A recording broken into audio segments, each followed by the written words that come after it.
제가 오늘 모신 분은 그 키스트의 박종길 박사님입니다. 그러니까 사실 저희는 이제 같은 과제, 그러니까 이 뉴로픽 컴퓨팅 쪽 과제를 같이 하고 있고요. 다만 방향은 말씀드렸듯이 좀 다른 것 같고, 저는 이제 비교적 되게 최근에 뉴로픽 컴퓨팅 연구를 시작을 했지만, 이 박종길 박사님께서는 정말 원래 뉴로픽 컴퓨팅을 전공을 하셨고, 지금까지도 굉장히 오랫동안 연구를 하셨던 아주 훌륭한 분입니다. 제가 어렵게 모셨고요. 그래서 약간 양력을 좀 소개를 드리자면 그 고려대학교에서 학사 학위를 하시고 그 UCSD 저기 미국의 UCSD에서 이 뉴로픽 컴퓨팅 그 하드웨어 설계로 실제로 박사 학위를 받으셨고요. 그 다음에 그 한국에 돌아오셔서 애트리에서 한 4년 정도 계시다가 2018년에 키스트로 가셔서 현재 저기 뇌융합 연구단인가 제 연구단 이름이 정확히 기억이 안 나지만 이걸 이제 전문으로 하려고 굉장히 큰 연구 조직을 그쪽에 만드셨습니다. 그래서 거기서 관련 연구를 수행을 하고 계시고요. 오늘은 이제 생체 모방 인공지능을 위한 대규모 뉴로모픽 하드웨어 설계 기술이라는 주제로 강연을 해 주실 예정입니다. 네, 그러면 박수로 청해 듣도록 하겠습니다. 예, 만나 뵙게 돼서 반갑습니다. 소개받은 박종길이라고 합니다. 오늘 그 전동석 교수님이 소개도 잘해주시고 발표를 들어보니 제가 이 발표를 해도 되는지 모르겠네요. 너무 발표를 좋은 발표 해주셔가지고 그래도 뭐 비슷한 얘기인 듯 다른 얘기인 듯 또 저희 나름의 해석으로 한번 또 소개시켜 드릴 테니까 한번 대학원 교양 수업 삼아 한번 들어주시면 좋겠습니다. 저는 지금 키스트의 그 차세대 반도체 연구소의 인공뇌 융합 연구단, 영문명으로는 이제 Center for Neuromorphic Engineering이라고 해가지고 지금 상대적으로 조직 자체는 좀 신생 조직인데 기존의 일은 계속 그 같은 팀으로 해오던 팀이 있습니다. 그래서 거기서 이제 뉴로픽 시스템을 만드는 일을 지금 수행을 하고 있고요. 저는 이제 학위 때부터 이제 라지 스케일 뉴로픽 하드웨어가 뭐 앞서 말씀 소개시켜 주신 로이 형태의 어떤 그런 뉴로픽 하드웨어 만드는 그런 연구를 수행을 했고 지금도 하고 있고 그래서 그것들이 어떤 흐름을 가지고 그렇게 연구가 진행이 되어 왔고 한 건지를 한번 설명을 드리도록 하겠습니다.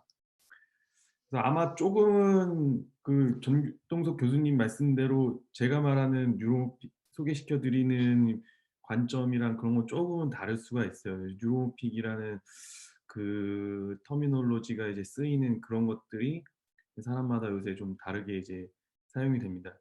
그 앞서 이제 딥러닝의 역사를 이제 한번 훑어주셨는데 이제 뉴로픽이라는 게 처음에 이제 어떤 흐름으로 나오게 됐고 어떤 관점으로 이게 연구가 진행이 되고 오는지를 아시면 제가 왜 우리 그 커뮤니티에서 왜 이런 형태의 하드웨어를 지금 계속 만들려고 하고 있는지 그런 걸 좀 더 이해하실 수 있을 것 같아요.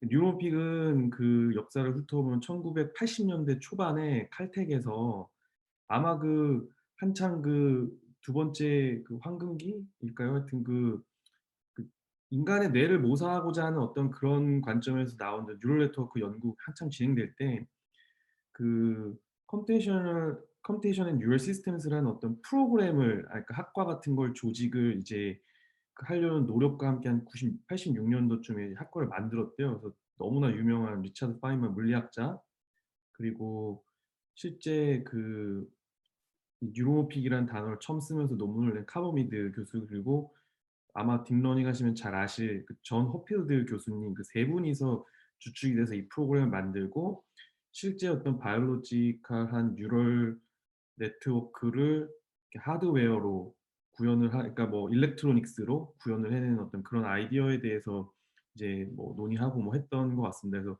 저좀 물리학 모델 그리고 존 호필드 교수님이 약간 수학적인 모델을 이렇게 베이스로 하고 카버미드 교수님은 실제 어떤 캐드 설계의 대가거든요. 그래서 그 당시 이제 그 시모스 디바이스로 이제 그 뉴런 같은 걸 설계하는 그런 걸로 하면서 1989년도, 90년대 이때에 처음으로 카버미드 교수님이 이제 뉴로픽 엔지니어링이라는 텀을 쓰면서 이제 그 하드웨어를 그러니까 그 단어를 이제 그 주창하게 되죠. 근데 뉴로픽 엔지니어링은 딥러닝하고 좀 다르게 보면은 딥러닝은 제가 보기에는 조금은 이제 수학적인 모델에서 이제 그 문제를 푸는 관점에서 시작을 해가지고 그 어떤 그 되게 실용적인 어떤 문제를 푸는 데에 집중이 돼 있었고, 여기는 보면은 카오웨이더 교수님 백그라운드 자체가 굉장히 그 시모스 기반한 설계 그룹이다 보니까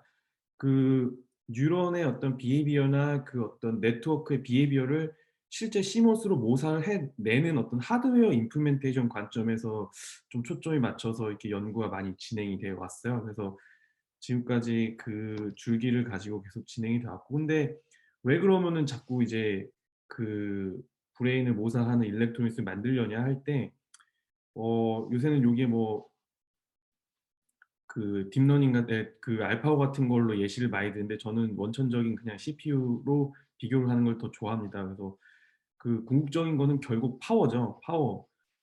훨씬 적은 파워를 소모하면서 우리가 너무나 잘 알다시피 굉장히 인지적으로 뛰어난 능력을 보유하고 있는 게 사람의 뇌입니다.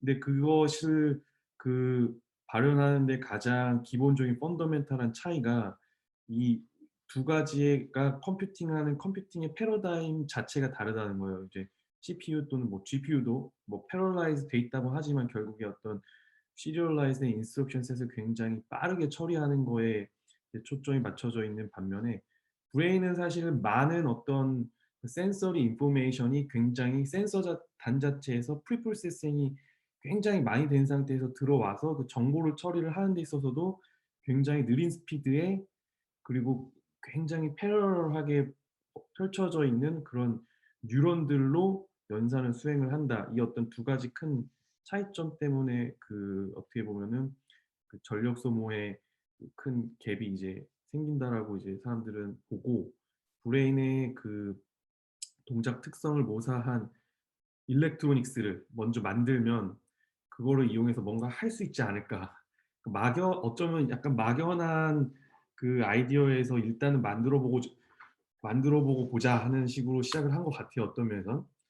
근데 진짜 그러면 그걸 만들어야 되는 당위성, 뭐 이거 그냥 파워 소모 얘기예요. 뭐 결국에 뭐 하고자 하는 얘기는 전력 소비가 예 옛날에는 어떤 시간이 무엇으로를 따라가기도 하고, 그래 가지고 뭐 클락 스피드 높이든 집적도를 높이든 스케일링 다운을 해 가지고 컴퓨터를 만들다 보면 뭐 휴리스틱하게 이렇게 평균을 한번 내 보면 시간이 갈수록 그 파워를 좀만 더 넣으면은 그냥 계산량도 자연적으로 늘어나는 형태의 어떤 CPU를 만들어내게 됐는데, 최근 들어서는 뭐 여러 가지 뭐 병목 현상이든 클락 스피드를 뭐 무한정 늘릴 수 없던 등 해 가지고 이제는 파워를 아무리 많이 더 투입을 해도 계산을 뭔가 더 할 수 있는 컴퓨터를 만들기 힘든 어떤 시대가 왔고, 그래서 어떤 컴퓨팅 패러다임의 체인지, 즉 뉴로픽 컴퓨팅 같은 게 필요하다, 뭐 그런 얘기를 하려고 하는 겁니다. 근데 뉴로픽 컴퓨팅이 그러면 진짜 어떻게 왜 될까 할 때 처음에 아이디어는, 이게 그 카버미드가 처음에 뉴로픽을 얘기를 할 때 했던 얘기인데, 어떤 생물학적 뉴런과 그 세포에서 벌어지는 어떤 피직스가 그 시모스 기반의 어떤 트랜지스터에서 벌어지는 물리적인 현상이랑 굉장히 동일하다라는 그거를 말을 하면서, 그 그러면은 트랜지스터 하나로 어떤 시냅스 하나를 대체를 할 수 있을 거고, 그러면은 이 트랜지스터를 막 이렇게 배열을 하고 구조를 뭐 우리가 좀 잘 공부해 가지고 이렇게 만들면 진짜 뇌를 만들 수 있겠네, 뭐 요런 아이디어에서 시작이 됐어요. 그래서 그때 당시는 근데 테크놀로지 요 피처 사이즈가 뭐 1 마이크로 뭐 요럴 때, 20년 뒤쯤에는 요게 뭐 서브 나노로 가면 계산을 해 보면 실제로 브레인의 덴시티를 가지는 어떤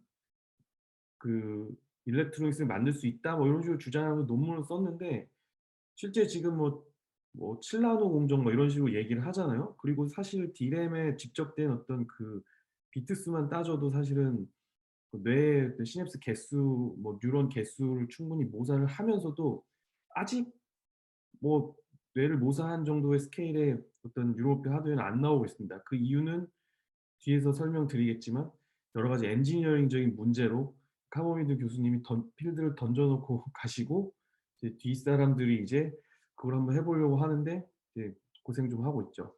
어쨌든 그때는 그렇게 그냥 아이디어로 이렇게 시작이 됐어요. 그래서 그 뒤에 연구하시는 분들이 계속 뭐 이런 식으로 꿈을 가지고 뭐 이해하고 있습니다. 뭐 사실 이렇게 브레인에서 뭐 아이온 뭐 네트워크 레벨, 시냅스, 그리고 뭐 하나 뭐 아이온 채널 레벨에서 어떤 뉴로사이언스에서 이해하고 있는 어떤 뉴런 네트워크의 이해를 바탕으로 우리가 이렇게 다시 리버스 엔지니어링을 해서 어떤 그 시냅스를 어떻게 일렉트로닉스로 만들어내고 그거를 그럼 어떻게 구조화해서 하나의 뉴런으로 만들어내며 그거를 하나의 시스템으로 만들어내야 그 브레인 스케일까지 모사할 수 있을 것인가. 그리고 이렇게 만들어낸 어떤 브레인 툴은 당대의 이제 어떤 컴퓨테이셔널 뉴로 사이언스를 연구를 함에 있어 좋은 엔지니어링 툴로 제공이 되고 또 그로 인해서 또 어떤 새로운 발견을 또 해 나가는 어떤 좋은 도구가 되고 또 그로 인해서 새로운 발견이 이루어지면 또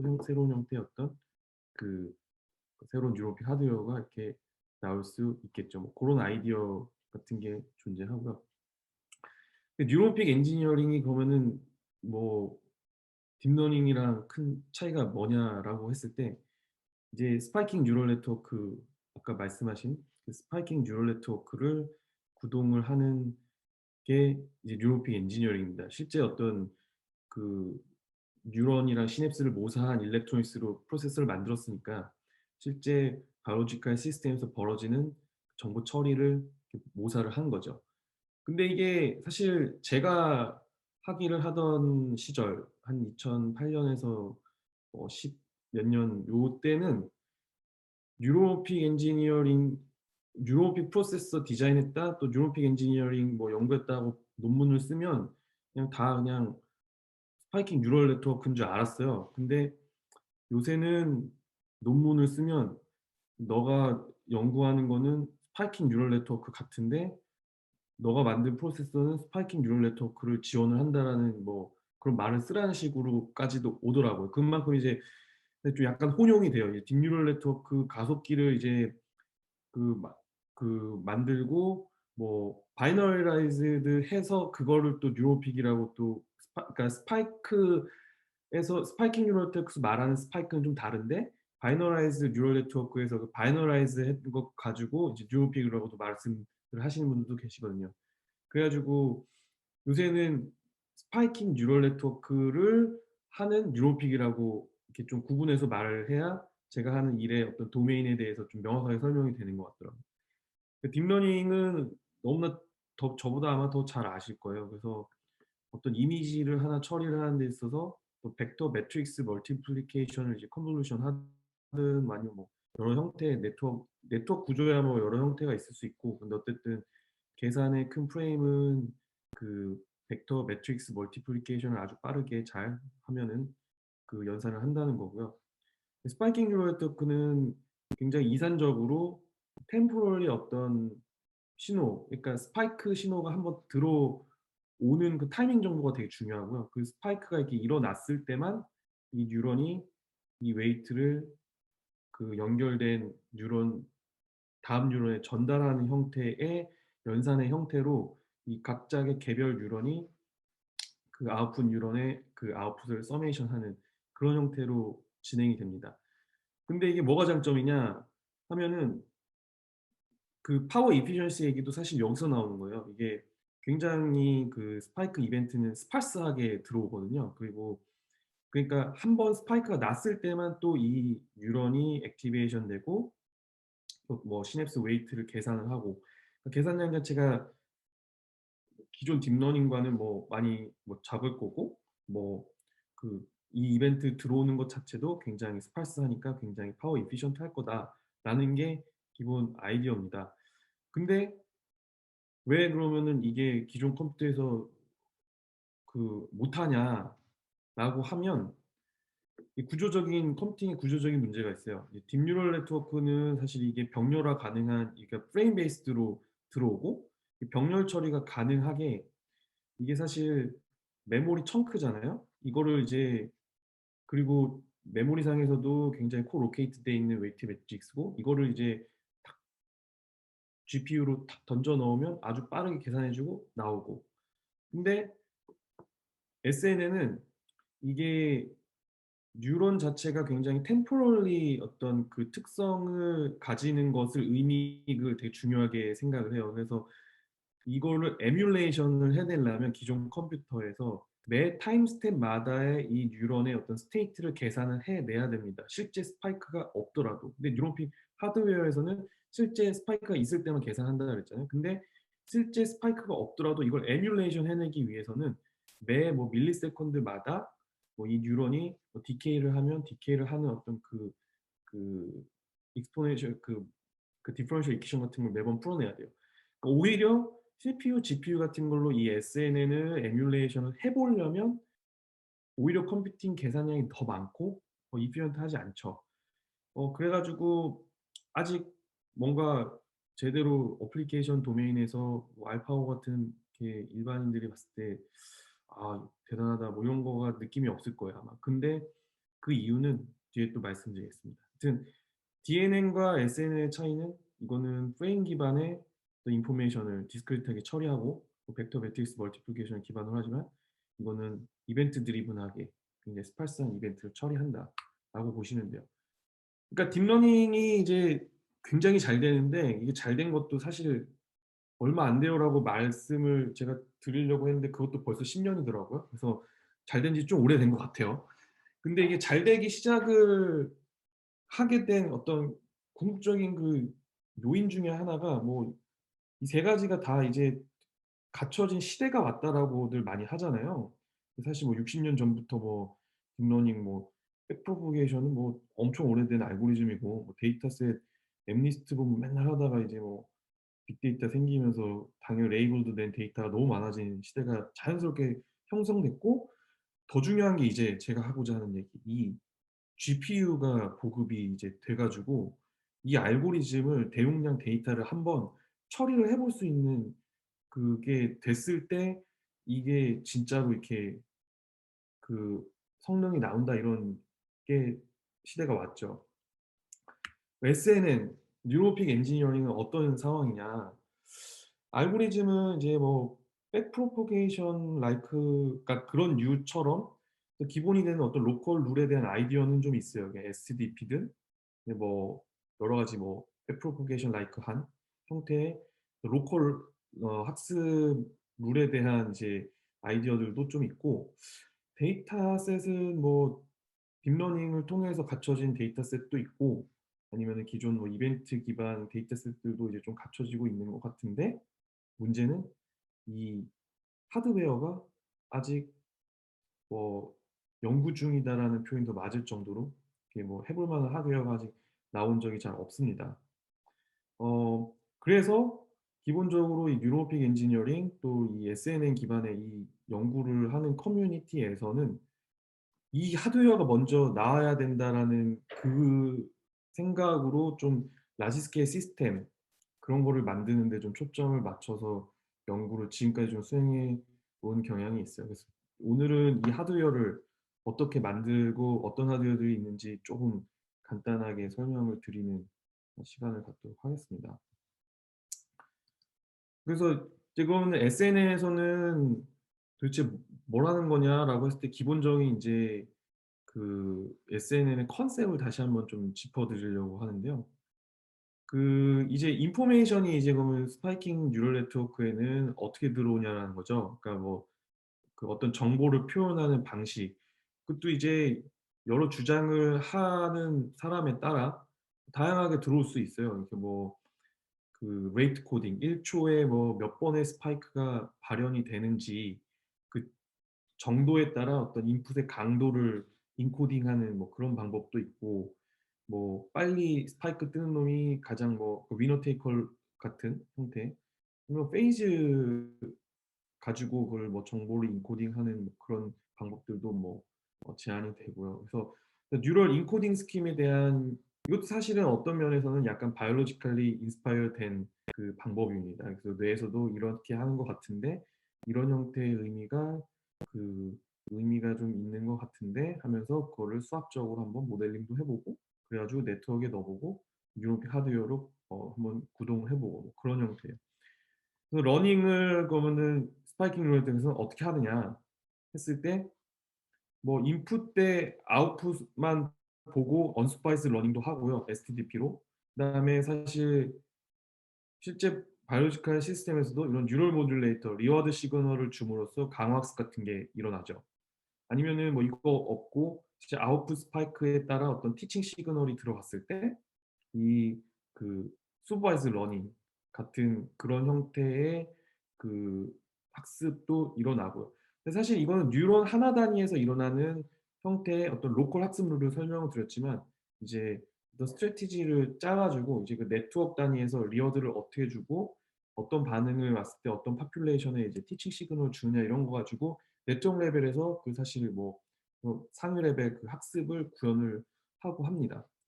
아까 그 전준석 교수님이 설명해 준 STDP인데 그 가장 기본적인 형태의 로컬 러닝 룰이라고 보시면 돼요. 근데 이건 로컬 러닝 룰은 그냥 이 뉴런 하나에서 발현하는 어떤 특정 백프로포게이션을 어떻게 계산하느냐 같은 류의 답이고 그러면은 이 이미지 또는 뭐 어떤 태스크를 어떻게 학습하느냐라는 어떤 전략적인 문제는 또 상위 레벨에서 이 로컬 학습 룰을 가지고 어떻게 하느냐를 가지고 이제 임플멘테이션을 이제 하게끔 되어 있습니다. 앞서 소개시켜 드린 그 카본 미드 교수 랩을 중심으로 이제 사실 저희 교수님도 이제 미드 교수 제자였고 그 교수님들 중심으로 이제 어떤 연구가 많이 수행된 거는 사실 그분이 이제 시모스 기반으로 뭔가를 만드시다 보니까 결국 요 하드웨어가 뭐 일렉트로닉스를 만드는 거에 좀 되게 많았는데 이게 또 시대가 이렇게 쫙 이렇게 진행이 되면서 이게 굉장히 도메인이 넓어졌어요. 그래 가지고 한번 이렇게 나눠 보면은 이렇게 굉장히 그 이머징 디바이스 로 소자 연구 그러니까 그 뉴런이랑 시냅스를 실제로 그 뉴런하고 시냅스를 대체하는 그 싱글 디바이스를 만드는 어떤 그런 디바이스를 연구를 하시는 그 분들도 많아졌고 아니면 진짜 그냥 설계 기반으로 해서 어떤 뉴오픽 하드웨어 만들거나 아니면 그 위에 사실 하드웨어 만들면은 사실 그 위에 뭘 돌려야 될지 모르잖아요. 그래서 그 어떤 어플리케이션 도메인에서 이벤트 베이스드라고 표현드린 건 이제 스파이크 기반입니다. 그래서 비전도 하고 오디토리, 로봇 컨트롤 다양한 거 하고 있어요. 그래서 궁극적으로는 50 년이 될지 100 년이 될지 아니면 진짜 10년 뒤가 될지 모르겠지만 궁극적으로는 진짜 이머징 디바이스 하나로 그 멀티 레벨 시냅스를 막 구현을 하고 그거를 막 어레이화 해 가지고 실제 그거를 진짜 브레인 스케일의 어떤 시스템을 만든 다음에 이벤트 기반 알고리즘 돌리는 게 꿈이겠죠. 근데 이 간극은 좀 아시다시피 좀 많이 넓기 크고요. 하여튼 이런 레이어에서 이제 일들이 진행이 되고 있습니다. 그 뉴로픽 하드웨어는 크게 제가 구분하기로 한 3 종류로 나눈다고 볼 수 있어요.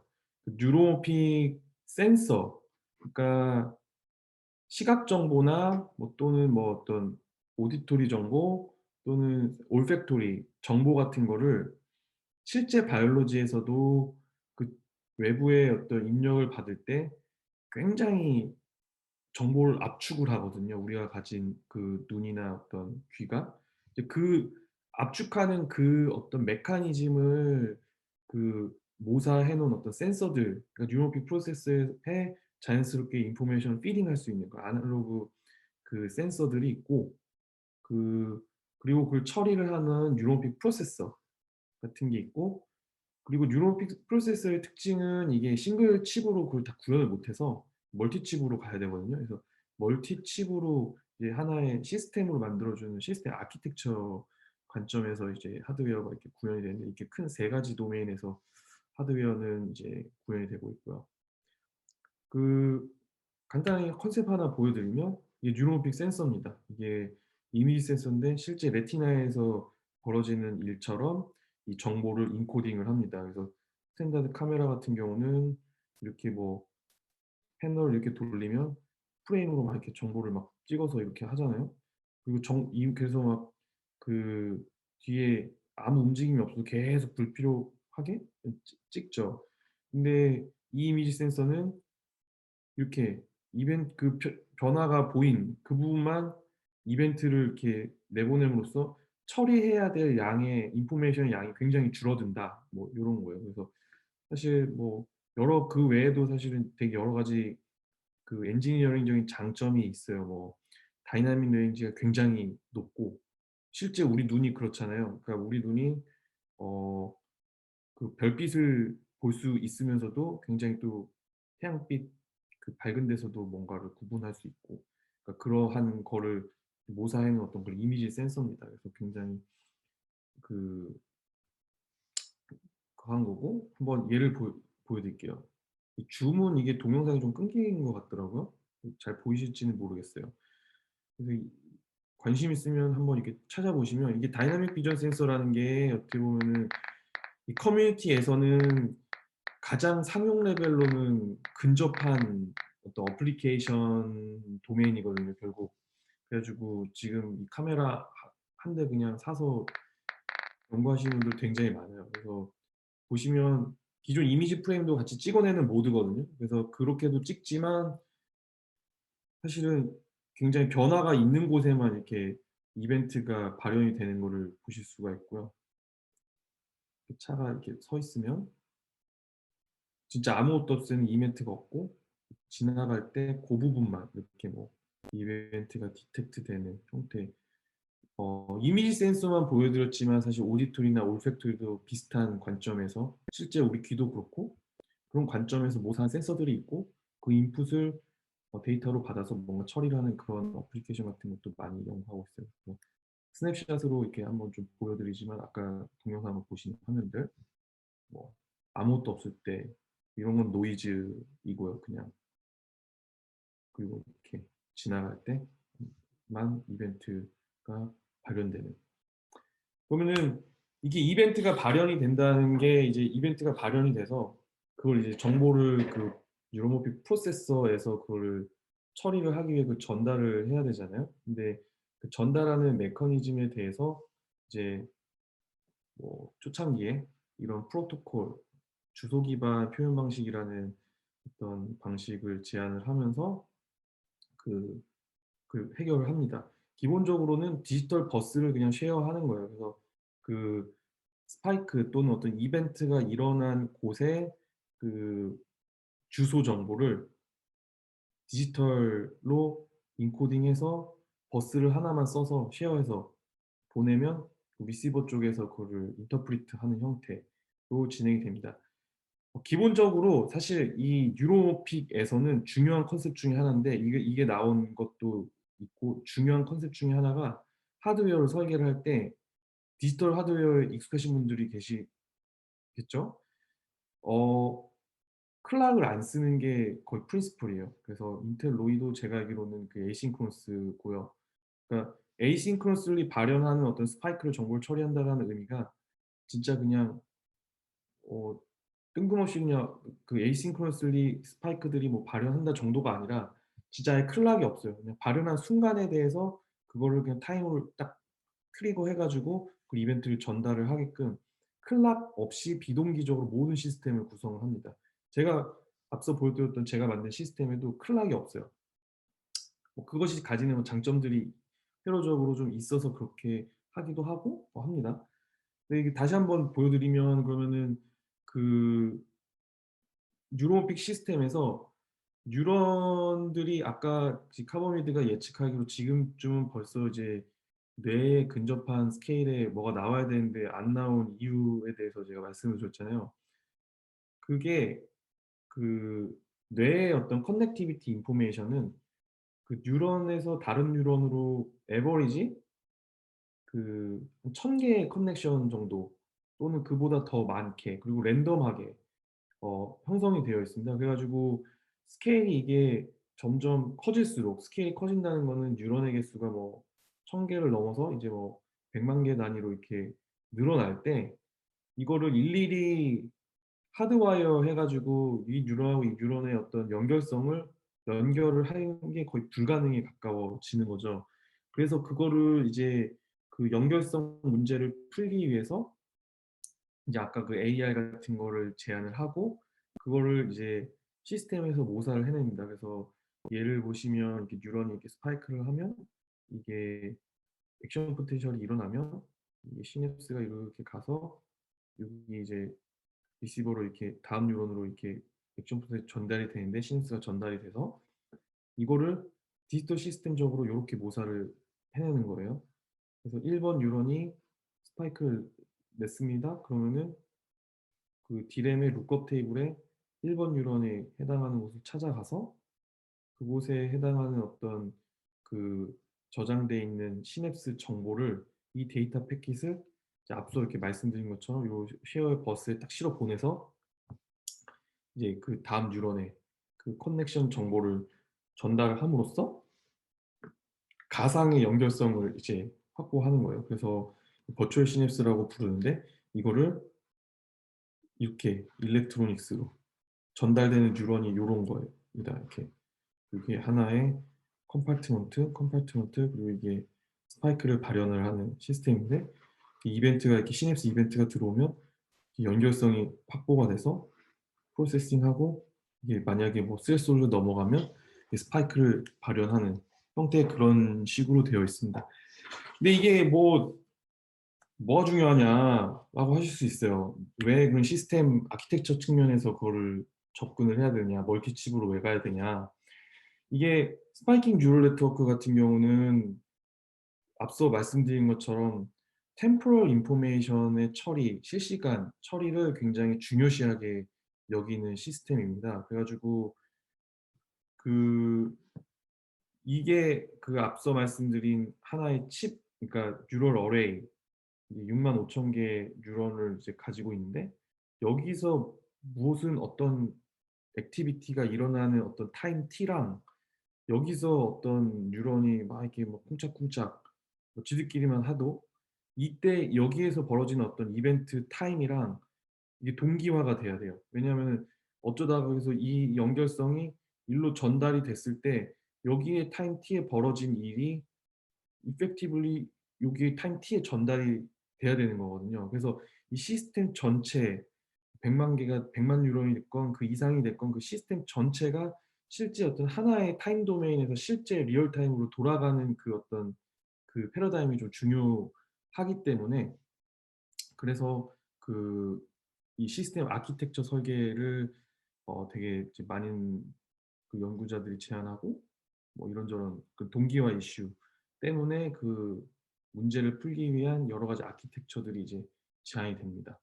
그중에 뭐 이제 하나로 저희는 이제 이런 하이라키칼한 시스템을 제안을 했던 거고 뭐 이게 논문을 쓰기 위한 뭐 하나의 저희의 뭐 그 저희 나름의 이제 근거였는데 결국 이게 진짜 바이올로지컬 시스템에서도 로컬리는 이제 덴스한 커넥티비티를 가지는데 글로벌리 굉장히 스파스하니까 로컬 그 트래픽을 그 많이 가져가고 글로벌리는 굉장히 스파스하게 가져갈 수 있는 구조가 이제 하이라키칼 구조다라고 해서 제안을 했고 이렇게 예시입니다. 예를 들면 이렇게 복잡한 구조의 네트워크를 그 하이라키컬하게 파티셔닝을 했더니 쪼끔 단순하게 보이도록 저희가 이제 좀 예시를 만들어 놨어요. 그래서 이렇게 하고 실제로 뭐 요렇게 된다. 각자의 테이블을 가지고. 그래서 이게 하나의 동기화된 시스템으로 구성될 수 있는 하이라키컬한 시스템을 만들었다가 저의 그 주제였고 이게 이제 그 당시에 그러니까 당시라고 하면 2012-13-14년 요맘때 그때 그 유로피 커뮤니티에서의 가장 큰 화두가 라지 스케일 시스템을 디자인을 하는 거였거든요. 그러니까 그 전 세대 저희 교수님이 공부하시고 저희 교수님 세대가 공부하시던 90 년에서 뭐 한 97-8년 뭐 요맘때는 '뉴런을 정말 시모스로 모사할 수 있느냐.' 같은 고런 아이디어 뭐 레벨 뭐 몇 개 막 이렇게 위노텔콜 서킷 만들어 보고 '어 되네.' 뭐 요런 거였고 고다음이 약간 한 뭐 뉴런 1000개 이렇게 어레이로 만들어 보고 뭐 쪼금 바 인식 같은 거 이렇게 좀 해 보고 이제 그다음이 이제 제가 공부한 세대인 것 같은데 고때 이제 '아 이게 100만 유로님 정도는 인티그레이션이 돼야 뭔가 의미 있는 워크를 할 수 있을 것 같다.' 하면서 근데 그때 시스템을 만들기 위해서 나오는 그 엔지니어링 이슈들, 뭐 설명드린 뭐 시스템 전체가 동기화가 잘 돼야 된다든지 뭐 등등 라우팅 이슈 같은 것들 때문에 다양한 형태의 아키텍처들이 이제 나오게 되고요. 이게 좀 대표적으로 언급이 되는 이제 그 시스템들입니다. 그래서 뭐 리니어 메쉬, 뭐 트리 구조, 뭐 이런 익스펜더빌리티, 플렉서빌리티 측면에서 이렇게 구분을 한 거고요. 그러니까 뭐 앞서 이제 전 교수님도 말씀 주신 투르노스 뭐 요런 게 있습니다. 그래서 제가 이제 연구한 게 제일 좋게 좀 보이게 하는데 양심은 좀 있어 가지고 요게 이게 좀 살짝 스피너가 쪼금은 좀 요면에서 좀 좋은 것 같기도 하다 뭐 이렇게 뭐 요런 거예요. 그래서 하여튼 이제 '좋은 거 하나 만들었다.' 어쨌든 이게 그 하나의 트렌드였는데 이게 개인적으로는 이거를 저는 1 세대 라지 스케일 뉴로빅 시스템들이라고 부릅니다. 근데 1 세대로라고 구분을 제가 하는 뭐 이유는 여기에는 학습이 없어요. 러닝이 안 들어간 라지 스케일 시스템들입니다. 이 사진을 좀 한번 보시면서 이제 뭐 투르노스도 있고 여기 뭐 당연히 제가 만든 거 하나 넣었고요. 그다음에 뭐 브레인스케일이라는 것도 있어요. 뭐 이런 게 있는데 요 네 5 개는 어 1 세대 정도 그러니까 학습이 안 들어가 있습니다. 근데 이제 학습이 안 들어갔는데 학습이 뭐 중요하다라는 이제 이슈들 그리고 사실 뭐 이 분야는 사실 아카데믹하게 많이 연구가 되다 보니까 어떻게 보면은 지금도 진짜 뭐를 어떻게 만들어야지 가장 제일 좋은 브레인 모사다. 그거에 대한 답을 지금도 찾고 있는 분야예요, 어떻게 보면은. 그래서 그때 당시에는 학습을 안 넣고 일단은 하여튼 스케일업 이슈에만 좀 몰입이 되다 보니까 이게 학습을 안 넣었는데 안 넣고 보니까 또 넣어야 될 것 같은 게 많이 보이는 거죠. 근데 스피나 거는 이게 암코어 기반으로 사실 만들어져 있기 때문에 일정 부분 학습이 들어가 있는 걸로는 알고 있는데 풀리 뭐 서포트하기는 좀 힘든 걸로 좀 들었던 것 같고 그래서 나온 게 이제 뭐 2 세대라고 할까요? 이게 뭐 인텔 로히 또 스피나코도 이제 10년 만에 이제 새로 시스템을 하나 만들고 브레인스케일도 사실은 이제 브레인스케일 2가 최근 들어서 이제 나오고 있습니다. 그리고 뭐 저희 키스트에서도 비슷한 류의 일들을 이제 하고 있고요. 그러니까 인텔 로이가 2018년, 19 년도에 처음 퍼블리시가 됐나요? 하여튼 그런데 이를 실제로 시작한 건 이제 IBM 투르노스가 2014 년도에 이제 사이언스 그거 뭐 발표를 했잖아요. 근데 그거는 한 10년 정도 된 달파 시냅스 연구 과제의 결과물이고 IBM 투르노스가 이제 사이언스도 쓰고 막 그러니까 인텔에서 솔직히 화들짝 놀라 가지고 어 그 그때 당시에 저희 교수님 포함 이제 막 여러 이제 커뮤니티를 이제 막 이렇게 들고 다니면서 "아 쟤네 뭐 만든 것 같은데 이거 뭐지? 어떻게 만들어?"라고 이제 하고 내부에서 좀 이렇게 경쟁도 막 해 가지고 제가 알기로는 하여튼 14년 후반부터 좀 본격적으로 좀 뛰어들어서 이제 훨씬 좋은 걸 만들어냈죠. 그리고 또 의지도 좀 더 강한 것 같아요. 이게 IBM 투르스는 지금 들어보면은 이거 다 그냥 사이언스 페이퍼 쓰고 거의 뭐 연구가 후속 연구가 없는 것 같이 느껴지고요. 거의 없죠. 없고 인텔은 애초부터 사실은 굉장히 인텔스럽게 잘했어요. 그러니까 뒤에서 잠깐 설명드리겠지만 이 칩을 가지고 그래서 애초에 자기들이 다 할 생각이 없고요. 칩 잘 만들고 인텔 CPU 만들지 칩 잘 만들고 그 커뮤니티에 뿌려 가지고 답을 같이 찾자의 그 방법으로 지금 접근을 하고 있습니다. 뭐 이런 게 있다 정도 들으시면 되겠어요. 이 뉴로그리드라는 거 스탠포드에서 만든 건데 굉장히 이제 학교에서 만들었다 보니까 굉장히 아카데믹하게 만들었어요. 또 이분이 되게 아카데믹하신 걸 좋아하시는 분이어 가지고 그 아날로그로 만들었고 아날로그 뉴런을 그러니까 바이올로지컬한 시스템을 어떻게 보면 더 잘 모사를 하는 거에 관심을 두시는 분이셔 가지고 이제 그런 아날로그 뉴런으로 라지 스케일 시스템을 뭐 만드는 그런 그 류의 이제 일도 있고요. 근데 여기서도 결국은 뉴런을 어떤 형태로 만들 거냐 그리고 그 뉴런들의 구조가 어떻게 되냐 그 네트워크를 어떻게 동기화할 거냐 뭐 고게 하여튼 이 라지 스케일 시스템을 만드는 분야에서의 이슈라면 이슈일 수 있을 것 같습니다. 그럼 이렇게 질문하실 수 있을 것 같아요. 지금 뭐 알고리즘이 나와 가지고 뭘 만드는지 알아야 무슨 뉴런을 만들고 뭘 위해서 만드는지는 알고 만드냐라고 말씀하실 것 같은데, 사실 그냥 만들고 있어요. 무슨 그냥 만든다는 게 아까 그 GPU 설명드렸다시피 이 분야의 연구자들이 가진 하나의 생각 중에 하나가, 아직 진짜 알고리즘을 그럴싸하게 연구해 볼 만한 정도의 하드웨어조차도 나온 적이 없어요. 그래서 일단 인텔이 지금은 그런 역할을 좀 하고 있는 겁니다. 그러니까 스파이킹 뉴럴 네트워크가 잘 될 것 같다는데, 그걸 해 보고 싶은데 실제 컴퓨터로 시뮬레이션 돌리면은 뉴런 1000개 이상 돌아가는 거, 그거 뭐 학습해 보고 막 뽕짝뽕짝 하는 거, 그거 거의 절대 못 하거든요. 진짜 오래 걸려요. 그리고 그래 가지고 '그런 하드웨어가 먼저 있어야 된다.'라는 생각에서 커뮤니티가 지금 어떤 면에서는 그런 식으로 접근을 하고 있죠.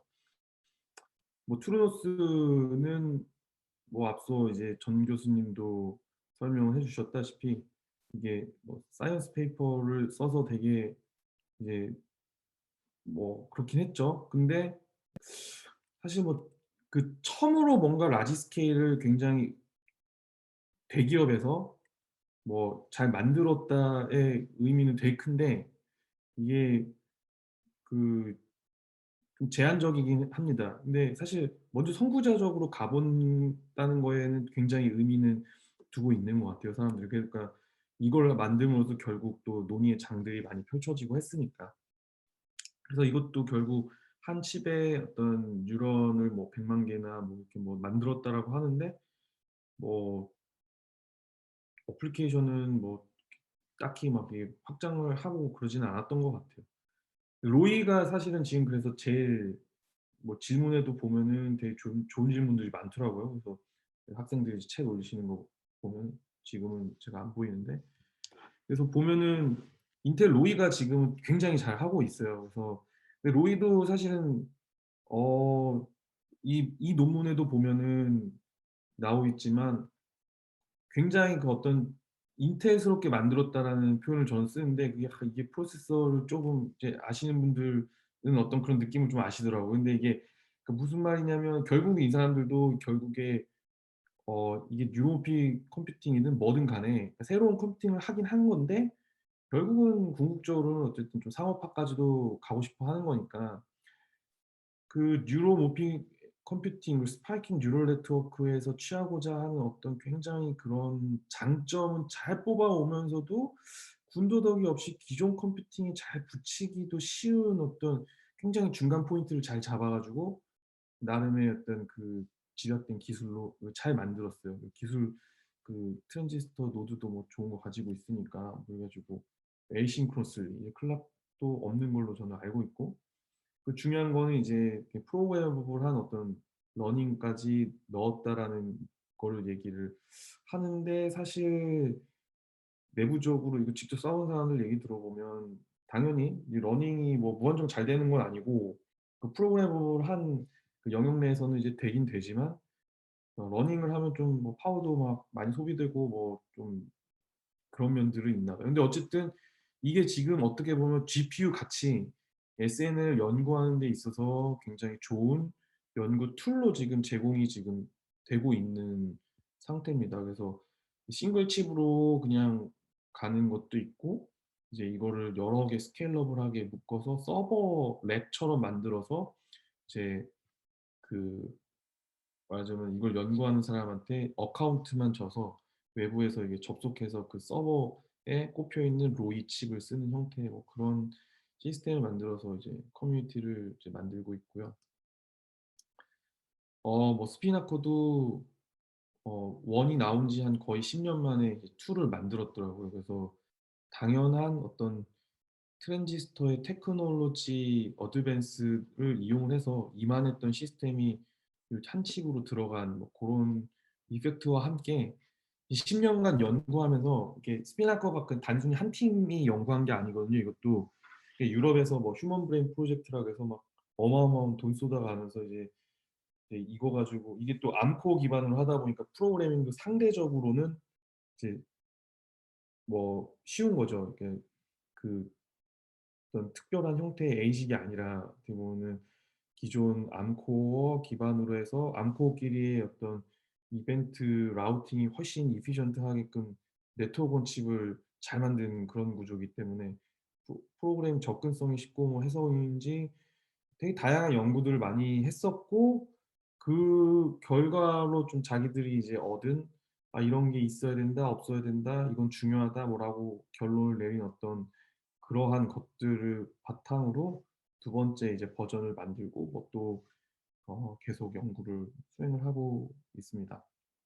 그래서 뭐 비슷한 류의 워크를 키스트에서도 하고 있다. 뭐 고렇게 이 슬라이드는 보시면 될 것 같아요. 그래서 저희도 기본적인 어떤 그런 코어 CPU 하나 설계해서 어느 정도 스케일이 되는 시스템을 만들어서 SNN 연구를 알고리즘 연구를 좀 하는, 그러니까 하드웨어 자체 연구는 뭐 보다는 그 하드웨어를 이용한 어떤 알고리즘 연구에 사실은 더 관심이 있기 때문에 선행되는 하드웨어 연구라고 보시면은 될 것 같습니다. 근데 이제 계속 그런 질문이 들어올 것 같습니다. 이제 "그래서 뭐 할 거냐?"라는. 그건 뭐 맨날 듣는 얘기고 인텔도 맨날 듣고 이 커뮤니티가 맨날 듣는 얘기입니다. 근데 인텔이 나옴으로써 좀 그 대답이 좀 쉬워지는 부분이 좀 있는 것 같아요. 그래서 그 잘 정리해 놓은 거라서, 이게 제가 이 마이크 데이비스라는 게 인텔 로이 이제 만든 책임자인데, 그분이 아주 잘 정리해서 발표하시고 다니시는 거를 이제 갖고 온 거예요. 근데 사실 나이스 컨퍼런스 오늘도 열리고 있고 엊그제부터 지금 열리고 있어요. 이게 제가 볼 때는 진짜 뉴로모픽 이 원래 그 커뮤니티 있지 않습니까? 그거가 다 모인, 진짜 그것만 하는 사람들만 모인, 제가 생각할 때는 굉장히 그 관심 있는 분들한테 제일 유익한 컨퍼런스가 아닐까 할 정도로, 이게 만들어진 지는 얼마 안 됐어요. 근데 보시면 굉장히 재미난 톡이 있고, 그래서 첫날 첫 번째 키노트 스피커가 마이크 데이비스였거든요. 그래서 제가 오늘 이 강의를 하기 전에 또 '아 이거 또 얼마나 어드밴스된 게 또 더 나왔을까.' 해 가지고 좀 팔로우업을 하려고 급하게 신청을 해서 들어봤는데 비슷해요. 아직 요 슬라이드에서 벗어나진 않았습니다. 그래서 여기서 나눈 게 이제 요렇게 세 가지 어떤 카테고리로 봤을 때 딥러닝, 흔히 말하는 스코프이 한 요런 거라고 보고, 스파이킹 뉴럴 네트워크는 요런 도메인이다 요렇게 나누고, 이제 스파이킹 뉴럴 네트워크로 하고자 하는 게 뭐 요런 형태의 문제를 푸는 걸 골로 한다. 그리고 요런 이그젬플을 풀겠다는 건데, 그 다음 슬라이드를 보시면 그래서 요렇게 나누고 있어요. 그 딥러닝이 굉장히 잘 되는 분야에서 디라이브된 어프로치. 그러니까 단순히 어떤 딥러닝에서 학습된 네트워크를 SNN 라이크하게 네트워크만 변환해서 네트워크 파라미터만 변환해서 그냥 하드웨어에서 돌리는 그런 그것도 있고, 아니면 SNN 백프로포게이션, 아니면 SNN에서 뭐 백프로포게이션 라이크한 알고리즘으로 학습을 하는 SNN 네트워크 알고리즘을 개발하는, 약간 딥러닝에서 그 잘 돌아가는 어떤 알고리즘에 대한 그 핵심 아이디어들을 잘 뽑아와 가지고 한번 SNN도 성능이 나오는 걸 보여주자. 자꾸 "뭐 할 거냐."고 묻고 뭐 "잘 안 된다."는 말만 들으니까 요런 것도 이제 연구 많이 하시고요. 그다음에 이제 이게 뭐 biologically inspired 됐니 뭐 그건 다 필요 없고, 이 스파이킹 뉴럴 네트워크, 그러니까 뉴로픽 하드웨어의 뉴런이 가지는 그 넌리니어한 어떤 그런 특성, 그러니까 그 특성 자체만 그냥 이용해서 mathematically formulate 해 가지고 어떤 알고리즘을 그걸 그냥 연산 유닛처럼만 그게 뭐 뉴럴 네트워크니 뭐니 그거는 관심 없고, 그거 그 뉴로픽 프로세서에 있는 어떤 그 뉴런이 가지는 그 컴퓨테이셔널 특징만 이용해서 어떤 mathematically formulate 해서 어떤 최적화 문제라든지 뭐 어떤 다양한 그런 그래프 문제, 뭐 이런 그래프 서치 문제 이런 거에 적용을 하려는 뭐 아이디어들도 있고요. 아니면 정말 사실 SNN이 잘 될 거라고 하는 분야는, 그러니까 제가 2018 년도 나이스 컨퍼런스에 직접 가서 이제 참여 수업도 해 봤는데, 여기 가면은 이제 밤에 한 1-2 시간씩 그냥 진짜 생으로 뭐 패널 디스커션 하는 그런 게 매일 있어요. 근데 거기서 이제 나눈 주제 중에 하나가, 그러니까 SNN의 킬러 어플리케이션을 찾는 거에 대한 그 고민은 이 커뮤니티가 짊어지고 가고 있는 것이거든요. 그러니까 그 DNN이 워낙 또 잘 되는 부분들이 많으니까. 근데 결국 SNN은 키워드가 그거입니다. 그러니까 고효율일 것 같은데 그게 그러니까 엣지 디바이스에서일 것이고, 그리고 인식 문제 같은 걸 푸는 거는 아닐 거라는 거예요. 그러니까 엠리스트 또 그러니까 이미지 인식 같은 문제에서 효율적인 시스템이 아니라는 거죠. 그러니까 그 어떤 분은 이렇게까지 말씀하셨어요. 그러니까 이게 논문을 쓰다 보면 리뷰어들이 자꾸 엠리스트 벤치마크를 요구를 한대요. 근데 우리끼리만이라도 제발 논문 리뷰할 때 상대방 그 웍에서 엠리스트 벤치마크 결과를 요구를 하지 말자라는 거예요. 그러니까 엠리스트는 더 잘 되는 방법은 너무 많죠. 이미지 인식. 그러니까 스파이킹 뉴럴 네트워크는 사실 생각을 해 보시면 이게 진짜 그 스파이킹 뉴럴 네트워크는 어떤 이미지를 어떤 실제 1 초면 1 초간 스파이크를 이벤트를 탁탁탁탁탁 이렇게 보내면서 프로젝션 해 주는 거거든요. 근데 만약에 그 엠리스트 데이터셋 하나를 한 뭐 300 밀리세컨드씩 이렇게 보여주면서 학습을 시킨다고 치면 6만 개 그거 뭐 아니 뭐 4만 개, 5만 개 뭐 이렇게 보내주면 뭐 계산해 보면 오히려 SNN에서 그 스파이크 막 이렇게 넣어 줘 가지고 학습시키는 게 더 느리거든요. 그러니까 뭐 그것도 그렇고 하여튼 그 이미지 인식 자체가 이렇게 좋은 어플리케이션이 아닙니다. 근데 뉴로사이언스 기반한 어떤 뭔가가 실제 더 뭐 이게 가지는 장점이 있지 않을까 하는 형태로 뭐 이런 것들을 연구하고 있어요. 슬램 같은 거 뭐 아니면 올팩토리 뭐 이게 최근에 뭐 인테이 뭐 네이처인가요? 뭐 어디 논문을 낸 것 같더라고요. 근데 관심 있으시면 이런 키워드로 찾아보시면 이게 그냥 아이디어만 적어 놓은 건 아니고 이게 각각 진짜 로이 같은 걸 이용해서 어떤 그 데모 웍을 토익 이그젠플이라도 돌려본 결과들이거든요. 그래서 찾아보시면 실제 SNN 뉴로피플스 가지고 이런 걸 어떻게 하는지 한번 찾아도 보실 수 어 있을 것 같아요. 그래서 인텔이 뛰어들다 보니까 이게 벤치마크도 굉장히 다양해지고, 그러니까 동일 프로세서로 비교할 수 있는 어떤 그 로이라는 하나의 플랫폼으로 그 하드웨어는 하나고 여러 도메인에서 한번 적용을 해 봄으로써 이런 벤치마크가 되게 다양해졌어요. 그러면서 그 레퍼런스 아키텍처 이렇게 CPU, GPU 뭐 이런 걸 한 거랑 뭐 로이랑 해서 비교를 했는데 이 비교 포인트가 그 문제를 푸는데 걸리는 시간과 문제를 푸는데 걸리는 에너지. 그러니까 초창기에는 이게 그 맥 오퍼레이션의 그 에너지 이피션시처럼 뭐 피코 주 스파이크 에너지로 그 SNN의 어떤 efficiency를 설명을 하려는 그런 노력이 있었는데, 사실은 뭐 하드웨어적으로 따지고 보다 보면 뭐 사실 뭐 뇌에서는 스파이크 하나 2 femtojoule per 스파이크라고 하긴 합니다. 근데 그 따지고 보면은 그 스파이크 연산이라는 게 그 하드웨어 자체에서 어떻게 보면 맥연산이잖아요.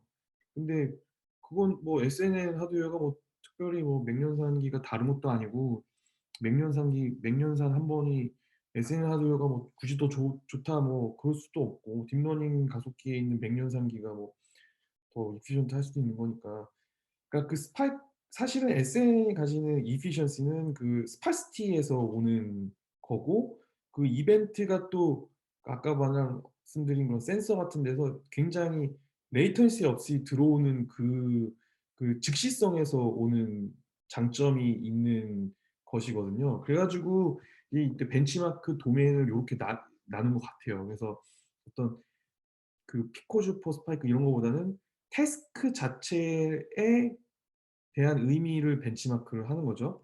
근데 보시면 이게 이미지 인식을 뭐 말씀을 드렸는데 이게 이제 그 선 여기보다 요쪽이면 로이가 안 좋은 거고 요쪽이면 뭐 SNN이 더 좋은 거고. 근데 요렇게인가가 하여튼 이미지 쪽인데 대체로 피드 포워드한 어떤 딥러닝 구조, CNN 구조 뭐 등등은 로이가 대체로 다 안 좋다고 나오고요.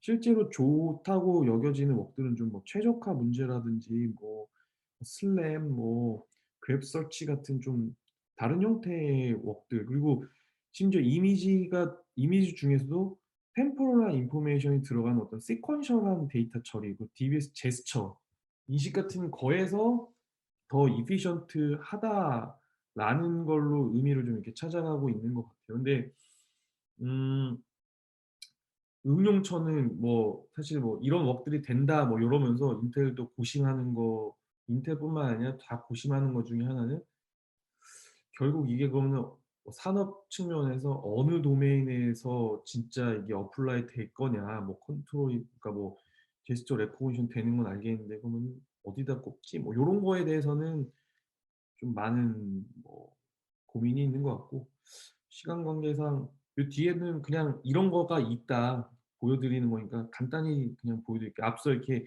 예시로 들어 드렸던 것들이 실제로 이제 된다. 실제로 뭐 뉴럴리 인스파이어드 그러니까 매스매티컬리 포뮬레이트 된 그런 걸로 CSP 문제 같은 거를 풀어서 뭐 수도쿠 문제 같은 걸 푸는 것도 뭐 이제 한 예가 있고요.